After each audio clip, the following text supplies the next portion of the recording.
Good night, my name is Joseph Grandes and this is my homework one. I chose the tradition here in Ecuador from of born in the last year.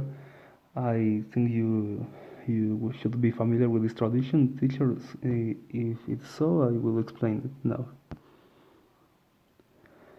Okay, this tradition consists basically on burning a rag doll that someone can make by hand with his family, with his friends, or nowadays you can also buy this doll. And the principal intention with this, with burning it, is to let the last year, all the bad things that happened last year, to pass away and continue to the future with good vibes in with the next year. This tradition, as most of our traditions, is mostly secured related from the Spain, with a very similar tradition there that is called the Party of Judas.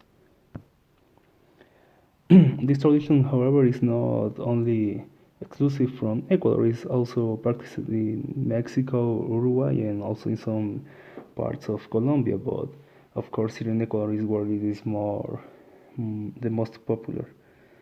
And the dolls often represent some historical characters and also recent characters of our politics and also from the entertainment world, such as actors and musicians and things like that. Or even it can represent some specific moments of the year that really marked our year.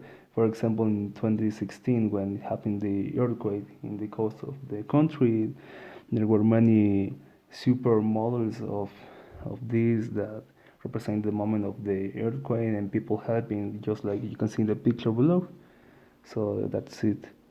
And okay, the things that this ritual, this tradition have told me, I can summarize it by this little graphic that is letting the last year pass away and accepting the new year with good intention.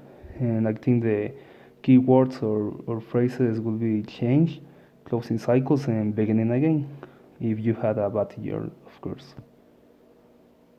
So how the world works, according to this tradition, is basically that you should forget the past and let it die, and in order to progress in life and approach all the new opportunities that can present to you in the future. Of course, this often can be misunderstood, and sometimes people usually tend to forget everything about the past, and with this also they don't learn almost anything about the past, which I think is important also. And my place in the world, and obviously this teaches me that my place is here in Ecuador, where this is ritual country, but also it teaches me that I am in a very religious culture that whose most of their acts and traditions are based on faith and beliefs and emotions. But of course, this made me realize that I am living in a small, relatively small country, and that there is also a very big world outside that I should explore. How to act in the world according to this ritual is that you must keep pushing forward, stop complaining about the past, and live one day by a time. So this causes that people sometimes tend to believe that you only have to worry about the present, not thinking about so much in the future, and of course, don't thinking so much about the past. And how to evaluate what happens in the world according to this tradition, I think it teaches that everything happens for some reasons and for some reason, and there is actually not good or bad things, that you only have to resist any bad things that happen, then there will be any better things coming in the future. So I chose this tradition in particular, this ritual, not because it's so popular, because I think I have some complaining about this. I'm not totally agree with what it thinks it teaches, what just I explained before. So I think that the question is what to do between the past and the future, and I think that this other phrase below summarizes very well that your mistakes are meant for learning but not repeating.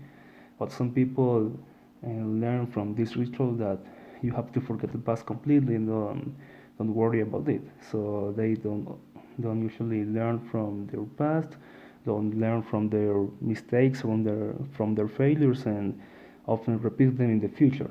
So it is just a close cycle of failing, and actually not knowing why, just because it happens for some reason, something there is a God or something above that has planned everything for you, and you only have to live.